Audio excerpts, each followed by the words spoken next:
Hello, welcome back. Nicole Holland here, your host, and I'm very happy that you are joining us today because I have a wonderful guest. His name is Henry Lopez, and he's a serial entrepreneur and business coach with over 34 years of diverse business experience. He's had successful careers in the information technology industry, sales training, and business ownership. His current business ventures include co-founding Levante Business Group, which supports entrepreneurs and small business owners, co-ownership in iTopit, a self-serve frozen desserts restaurant in Colorado Springs. He's co-owner of Wild Blue Car Wash, an exterior express car wash in Colorado, Mojave Systems, which offers task and maintenance management software solutions for the car wash industry, and L3 Destinations, a travel agency co-founded with his wife. Henry's also the co-host of the How of Business podcast, which I was so delighted to be a guest on, as well as the How of Car Washing podcast. Henry, it's lovely to have you here.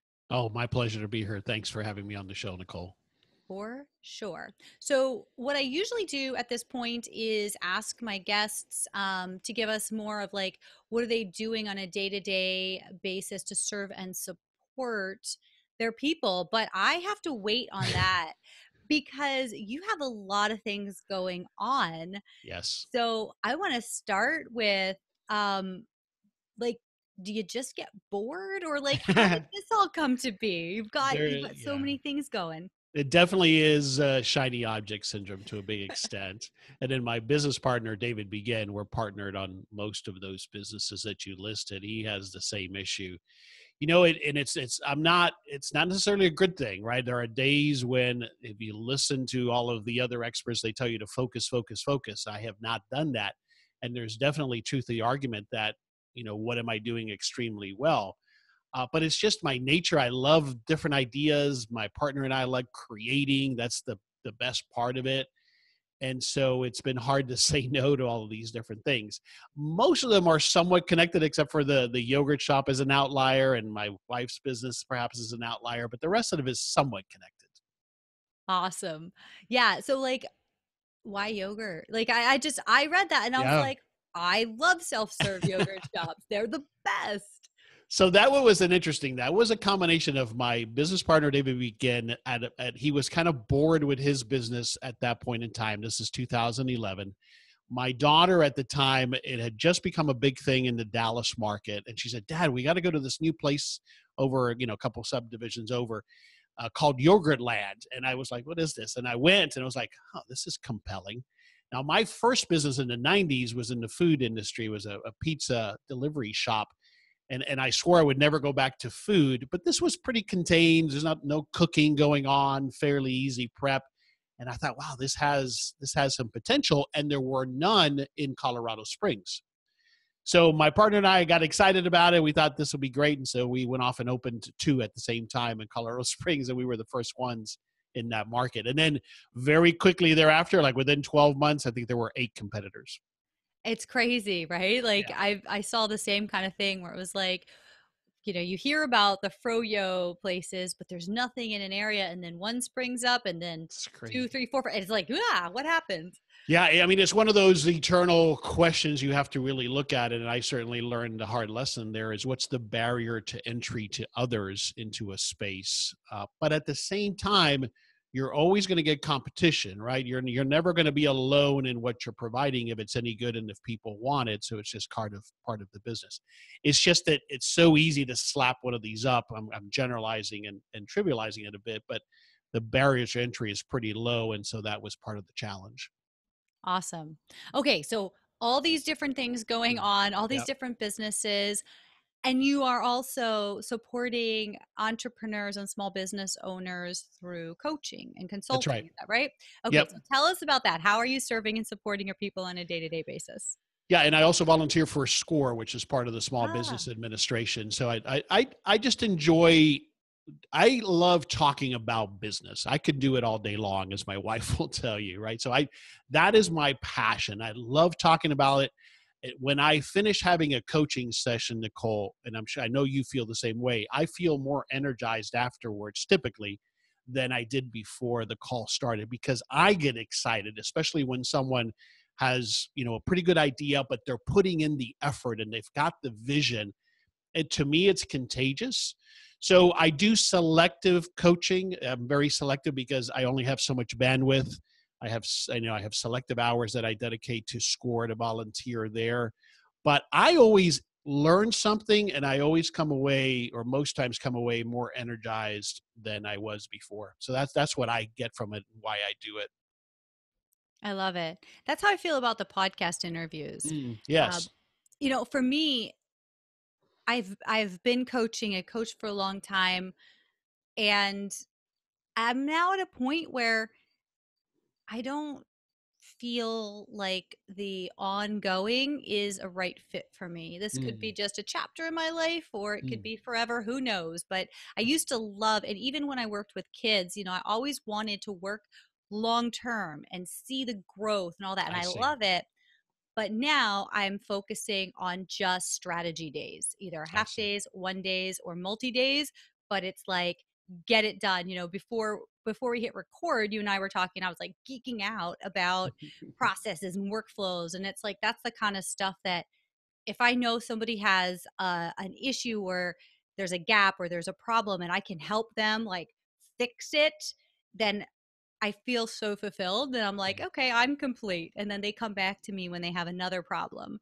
So it's so interesting how we um what we enjoy, and depending on the time, have you always enjoyed doing the long-term coaching and consulting, or have you kind of gone at different times depending on what's going on, like with the age of your kids or with what other business you have, or how's that been for Sure. you? Yeah, no, it's interesting. When I hear you describe it, I think I fall into the same category. I don't do much in the way of consulting. So consulting is what I would call, an engagement where I'm going to help you from point A to B on a project. I'll do small components of that only when it makes a lot of sense. But I think it's because my nature is I'm ready to move on to the next thing. I hate to say I get bored, but that's probably part of it. And if I look back to my sales career, what I loved about it, one of the things I loved about it is, you came in, you worked on an opportunity for whatever the sales cycle was, and you were working multiple at the same time and moving on to the next thing. And that's always been something I've responded to. It goes back to that shiny object syndrome. But yes, to your question, now I'm in a different chapter in my life. We have one child, my daughter, she's off to university. So we're empty nesters. So I can, hide myself in my office all day long. And my wife and I have, time that we share. But yeah, I've adjusted the way I've approached different things depending on what I've had responsibility wise with my daughter.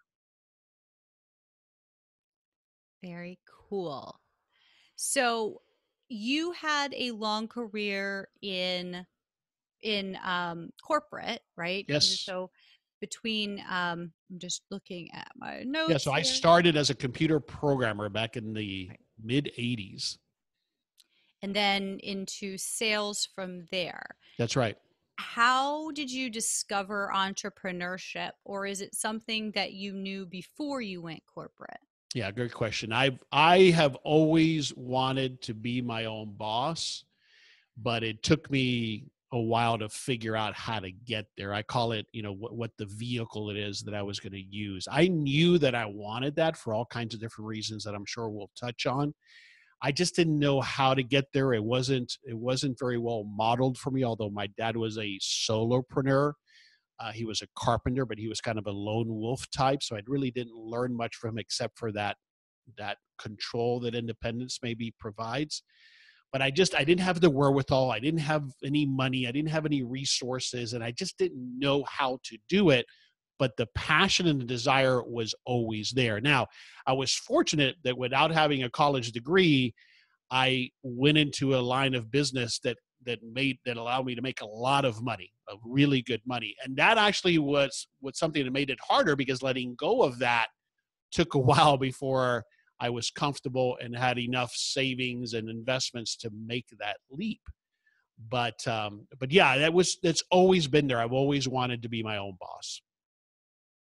Cool. And then what was your first endeavor when you did get to be your own boss? And was Yeah. it transitional where you still had the job, or had you left the job when you did your first entrepreneurial venture? Right. No, it definitely was a side hustle, if you will, in 1991. And that was early in my sales career. I moved to Dallas in 89, and that's when I transitioned into software sales. And in 91, a good friend of mine who I grew up with in South Florida, where I lived, he had moved previously to the Dallas area. And through high school, he had worked at a pizza franchise that's a local franchise here in the Dallas area. So he had a lot of experience. He had managed it and so forth, and he was also looking to do something. He didn't have any wherewithal. We were fortunate to find an existing franchise unit where the owner at the time, was just desperate to get out of it, and he was willing to take a note on it. So we had to come up with very little cash.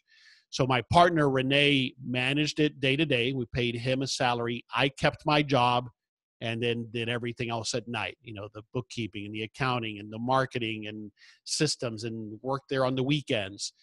And that continued throughout the 90s. We ended up having 3 different locations, but never could get it to a point where a combination of the money as well as me willing to take that risk. So I did that all through the 90s on the side. So 91 was the first venture. And then it wasn't until the early 2000s that I finally made the jump to being a full-time business owner. Cool. And how did that happen? What were the lessons learned, and what was the decision making process to where you said, now I'm ready? Well, I think it was really tied to being laid off slash fired for the second time in my career. It took me a while to learn that lesson, even though I knew it. So I was really angry with myself, and also financially we were stable. I had made some good money. Fortunately, my wife and I had made some good decisions financially, had not over leveraged ourselves, and so financially I was in a position where I was able to make that transition and step away from it. Excellent. So, what was it? It wasn't the pizza. Oh, I'm sorry. So what did I go into? So at that point, actually what I did when I got laid off and fired that time, I bought an RV, a big RV. My daughter was still preschool. She had 1 year before she would start kindergarten. And we went off on long trips. We did a 35-day trip across over into the West Coast, and another 30-day trip to Florida, and got into real estate in between those trips. I actually got my realtor's license. That was something that had been kind of appealing to me, investing in real estate. I had some cash that I had at my disposal to do so, and started doing residential real estate, looking at rental properties, investing in individual single family residences. So that was kind of the first business that I started, if you will, after I got out of the corporate world. Now I kind of got pulled back a little bit because I went and did some sales training and consulting more on a contract basis. But for the most part, after 2002, I've been doing one business or another. And did you still have the pizza franchises at the time, or was that? No, we sold those at the end of the 90s. So one we sold very successfully. The other one we sold, kind of broke even, and one was a failure outright, and we had to close down. Were there any kind of key takeaways that you learned by over the years of being in partnership that first time, and also maybe even just buying into an existing franchise? Like, what are Mhm. some of those lessons that helped you do things differently in your next venture? Yeah. Well, on the topic of partnership, I think is an important one, Nicole. I think what you have to figure out as an entrepreneur, as a business owner, I think there's 2 types of people. There are what I call the lone wolves, the people who prefer and work better by themselves, or at least when they're in charge. I'm the type of person, and I've learned that I work better in partnership. But what I've learned is you have to approach partnerships the right way. And even then, sometimes it's a challenge. I've been in partnership with friends, with family members, with David Begin, who's my partner now. We met back in 1991 when we worked for the same software company. So what I learned there is to be methodical about going into partnerships. I don't go into partnerships lightly. In fact, right now, my only partner is David, with whom I'm in partnership on various businesses. And I think it's a matter of trust and respect, and then communication, especially up front, to understand who's going to play what role. And it's an example of that, even as David and I start new businesses like the software venture that you mentioned that we launched last year. Going into that, we again had those very important and serious conversations about who's going to be what role, who's going to lead this, who's going to make these decisions, how much money are you putting in, how much money am I going to be putting in. And it's incredible how sometimes you'll tend to overlook that in the honeymoon phase of something, and it comes back to really be an issue later. So that was one key takeaway for me, is I prefer working with others that I respect and trust. I need that. I need someone to bounce things off of, to lean on emotionally. And so that's one of the key takeaways I took from even from day one, because I was in partnership in my first business. That's awesome.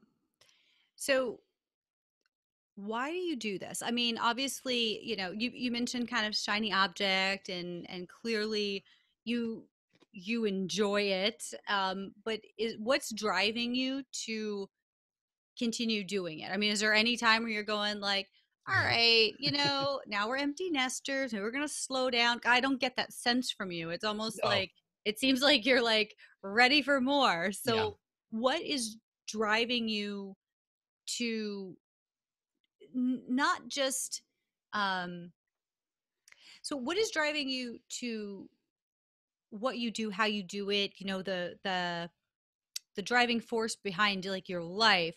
Hmm. And also, I'm not sure if I can find the words, but I'm really curious about what is it about new ventures that most excites you Yeah. or drives you? It's about, so lots there, great questions there. I never intend to retire. I will keep creating, and that's the key word for me. I will keep creating as long as my mind is able to do so. And hopefully somebody who's in charge of me will tell me to, put me in a room and let me pretend like I'm creating. But I will never retire. I love creating. So that's the component of it that I enjoy. And no doubt what is behind always looking for another thing, right? The creation of it is what I enjoy. I love creating what I call beautiful things. Now it's my definition of beautiful. So when I do something, when I start a business, when I develop an idea, when I work with someone on a concept, and that's why your partner has to be in sync with that. David and I are in sync. I grew up in South Florida, and so since 1972, when Disney World opened, my dad was also fascinated by it, and we went. I lost count of being at the Magic Kingdom at about 60. But it has such an impact, the way that it's done, the way that Disney does it, the attention to details that even the average person doesn't notice, because it represents you. That's what I'm passionate about. And so the other related to that I've gotten a lot better about, the thing that I've gotten a lot better about, is enjoying what I call the journey of building a business. Because what can be so hard as a small business owner is we all are subject to these arbitrary and external measures of success. Well, my yogurt shop will be successful when I've franchised it to 200 units, which I would have loved to have done, or it generated X millions of revenues. Instead, and it was with that business that I really started this focus, I enjoyed the creation of this place. And when I walk into that place and others walk into it, I'm proud of what it says about me, because it represents me and the best that I was able to put forward within those constraints. So it's about creating. That's what drives my passion, but it's also more than that. It's because it has to be, because there's a lot of stress and pressure that comes with being a business owner. And so for me, it's the freedoms, and everybody talks about this, and I know it sounds cliche, but it's true for me. And what I'm building towards more and more is freedom of location. That's important to me. The freedom of being able to do it when I want to do it, with whom I want to do it. I'll give you an example. 3 weeks ago, we took my daughter back up to school. She's at University of Indiana. And I took an entire week to get her up there, get her settled in, get her new apartment set up. My wife and I both were up there for a week. Yeah, I did some work. I checked emails, got things done. But that's a freedom that to me is priceless. And the only way I know to get that is to be my own boss. So it's about creativity. That's what drives me. That's the passion behind it. Doing it to the best of my ability, right? So it represents me. So that when you see something I do, and I always teach that to others I work with, from a email that I write to a business that I build, it represents me. And then it's the freedoms of time, the freedom of location. Those are the big things for me. I love this. I had so much fun with you when I Uh, was in the interviewee seat, and it's not surprising me at all that now that the tables are turned, I'm having just as much fun. I wonder if you can give my listeners and me some, um, I don't know if the word's advice or takeaways, but some of the things you've learned over the years because you and your wife, I mean, it sounds like, you've not, it sounds, I mean, you've been doing this kind of stuff for a long time right, and lots of different things. And your wife and you have the travel agency together. right. How do you make that work in terms of Mm, having a partnership with somebody you're doing business with as well? But I could be totally wrong here, but I'm guessing that she hasn't been in business for the entire time that you've been in business for, and she's probably had more of a stable uh, or had an expectation with somebody who was working corporate for stability, and then you're out mm. going, oh, this is how I want to create. That's how I want to create, and I'm going to invest in this. And Right. so, talk to me about how you've successfully navigated marriage while having all these shifts and pivots. Yeah, no, it's a great question and a great point, and I think it's critical. And I often make sure that this is part of the conversation when I'm coaching someone. Your spouse, your significant other, that person that plays the whatever very close role in your life, you have to be on the same page. So I've been very fortunate that my wife is very supportive and trusting of what I do. She's also, I was very fortunate that I'm the materialistic one out of the two. So she is always, from day one, we were both on the same page about the sacrifices that we were willing to make for our family and to get ahead in life, right? That means that when we bought our first little house, we put 20,000 down. She had 10 saved, I had 10 saved. Yes, we could have bought the bigger house. And by the way, that was the pressure that I felt, certainly with my peers in the sales environment that I worked in. Was that was the rage, was, oh, buy as big of a house as you can afford. And sometimes I would think, I would go to these parties at other people's houses and think, oh, should I get one of these big fancy houses? But we were in sync from early on. Very fortunate for me that I found someone who we were in sync on living within our means, making the sacrifices that we needed to make, so not living beyond our means, so that put us in position to do things. So that's first. Now, our first experience working together, to your point, so she was a flight attendant for 15 years for American. And then when we had our daughter in 98, she took a retirement package and became a stay-at-home mom. And then I was working for most of that. And then as we got into businesses, the first business that she was part of was back in 2007. We bought an existing sweet salon business. And that was the first time she came in to work with me hand in hand. She ran the back office. And there was friction at first. And really it was me having to check my attitude, because what can happen between spouses, and this is what was happening, is I was speaking to her in a tone that I would never have spoken to an employee through, right? And so I had to check myself, and we had to learn to work together. In my experience and observation, not all spouses can work together. We figured it out, and so we're fortunate in that regard. Now, she has the travel consulting business. I help her with that, but that's her business. We consult on major decisions. We work together on planning for the year, but it's her business. And then I have my business. The other key thing we do now, Nicole, is we listen to each other about the good and the struggle and the bad of our day. And I think that's important, because you can very quickly or easily shut it out or take the attitude, oh, I don't want to talk about that again. But that other person needs to understand and hear, in order to help, in order to commiserate, to help you, to support you. So I think we've done that pretty well. And we were always on the same page as it related to raising our daughter. So I think I was very fortunate to find someone with whom we've been pretty much on the same page on these kinds of important things in our lives. I love it.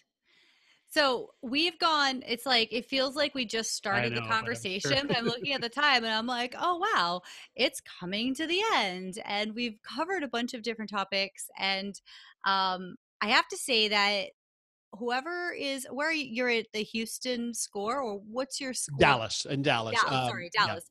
Like, anybody who walks into score in Dallas and gets assigned to you as a mentor is extremely fortunate. thank you. I So, appreciate that.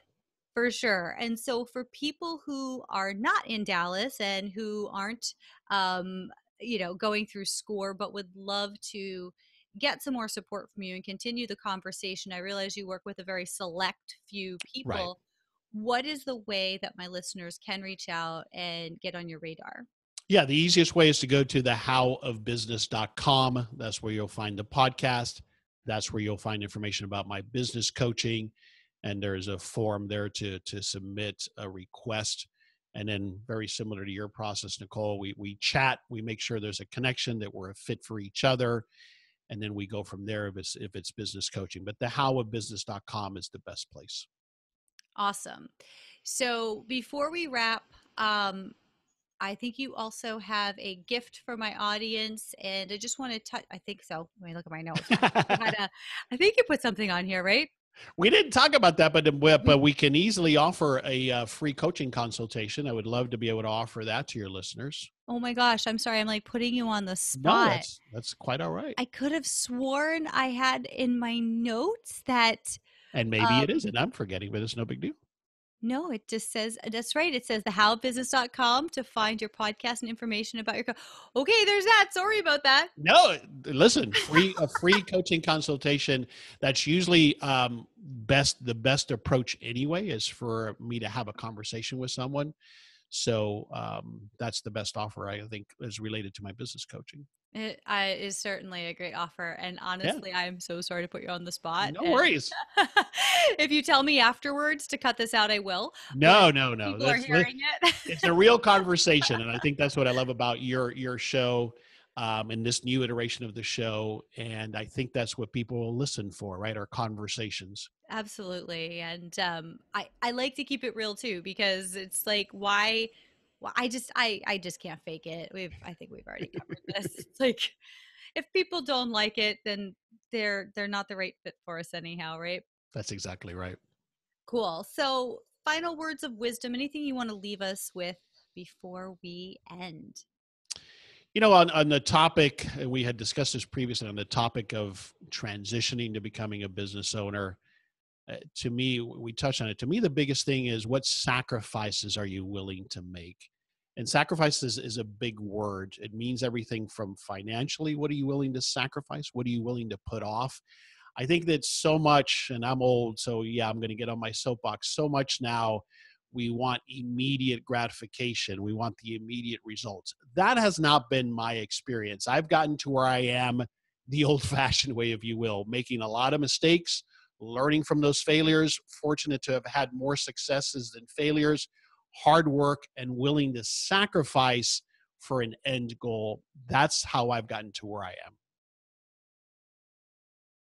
And I've not been at it as long, but absolutely. And it's always baffled me when folks tell me what they want and Mm-hmm. then tell me why they can't get it. Right. And I go, this doesn't compute. And I think one of the reasons that I've made such huge strides in such a short period of time relatively is because I am willing, not only, I mean, I'm willing to fail, but there, like, Yeah. to me, failure is not an option. It's just learning.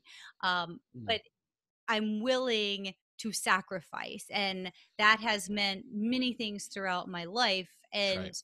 you know, it may not be the right way or the safe way, but the way when I quit my job, it was, I'm going into debt because That's right. I've got a goal and I'm going to meet it, and no matter what, right? And Yep. so I love that you brought that up, because I don't think we talk about that as much. And it's not to say going into debt's right. I'm Right. absolutely not saying that, but I think everybody has to really look deep within themselves and say, what are my goals and how much is it worth?